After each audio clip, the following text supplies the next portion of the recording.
And Sean Combs, he wasn't immune.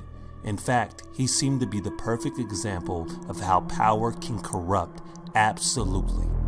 Behind the velvet ropes, the VIP passes, and the red carpets, there was a shadow growing around Combs, one that no chart-topping hit could ever cover. For every champagne bottle popped, there was a whispered rumor. For every deal signed in broad daylight, there were whispers of what went down after the parties, away from the cameras. And Sean Diddy Combs' legal troubles began over 33 years ago. In 1991, according to a November 2023 lawsuit, Combs and the R&B singer Aaron Hall allegedly sexually assaulted an unnamed victim and a friend after a music industry event, then beat her several days later when confronted. Next was yet another incident that happened in 1991, according to another November 2023 lawsuit. Combs allegedly drugged, sexually assaulted, and videotaped 19-year-old Joe Dickerson Neal after going on a date with her. Joe Dickerson Neal has come forward as the second individual to accuse the music icon Sean Diddy Combs of drugging and raping her in 1991.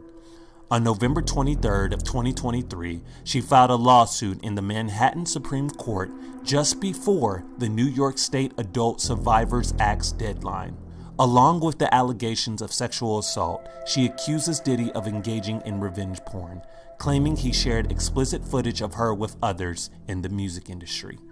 Neal states that the circulation of this video has severely impacted her health, reputation, and career opportunities. Her lawsuit follows a similar legal action by Cassie Ventura, who we'll talk about in future episodes, filed on November 16th of 2023.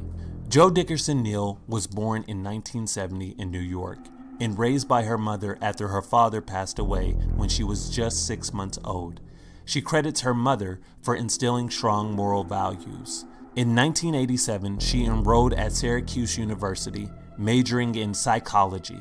To support her studies, she worked as a server at Wells Restaurant in Harlem, and later as a receptionist at the talent agency Apple One.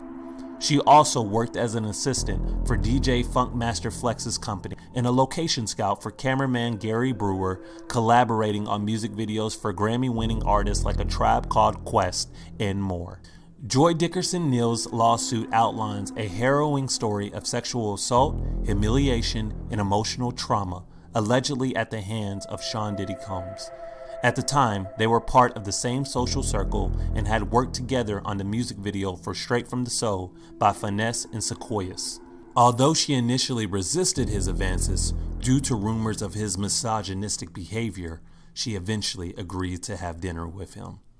On November 3, 1991, Joy Dickerson Neal alleges that Sean Diddy Combs drugged her drink while she was in the restroom at Wells Restaurant in Harlem.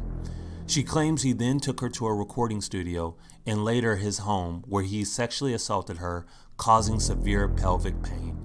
Traumatized by the experience, she chose not to seek medical help or report the incident to the police, a common response for many survivors of sexual assault. Studies show that 63% of rape victims never file a report. According to her lawsuit, she withdrew into isolation at home, only confiding in her best friend when she felt safe enough to do so.